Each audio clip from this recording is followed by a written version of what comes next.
Forestis Life est une cellule d'appui à la recherche et à l'enseignement dédiée à l'étude des écosystèmes forestiers et d'une manière générale des structures paysagères peu anthropisées, que ce soit en région tempérée ou en région tropicale.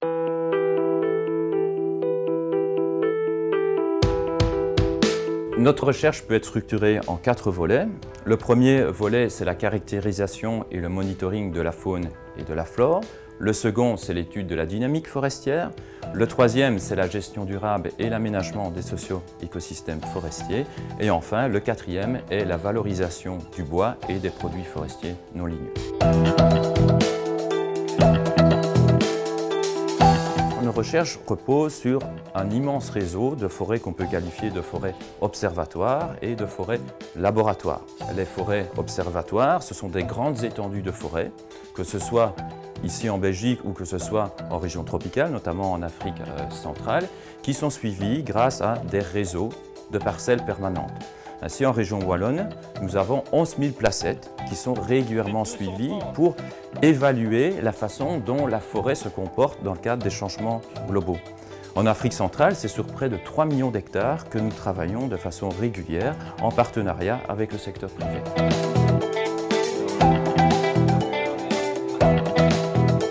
Les forêts laboratoires, quant à elles, sont des forêts dans lesquelles on expérimente de nouveaux modes de gestion.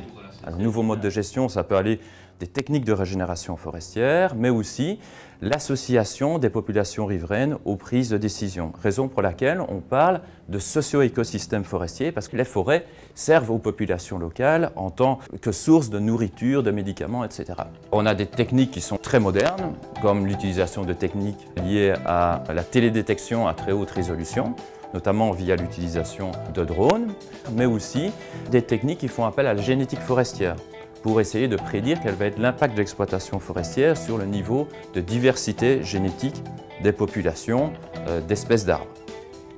Outre ces aspects, on va dire, innovants, bien entendu, on utilise des techniques extrêmement classiques pour étudier l'écologie forestière qui se basent sur des inventaires forestiers, puis sur des déterminations botaniques, etc.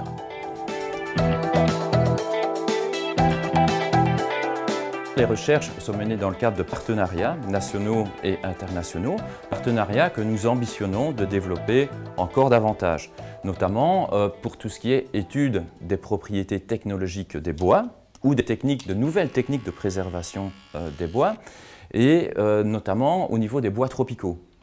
Nous essayons de voir si on peut valoriser de nouvelles espèces sur les marchés internationaux, et pour ça, nous menons en collaboration avec d'autres structures des essais, notamment en termes de durabilité, de propriétés technologiques de ce bois. Et aussi, nous ambitionnons de travailler sur la valorisation de toute cette diversité de molécules qui existent dans les forêts tropicales, en collaborant notamment avec des chimistes. Et nous voudrions à terme créer une structure mixte qui va associer ces structures nationales et internationales et qui pourrait aussi se placer dans le cadre d'un partenariat public-privé.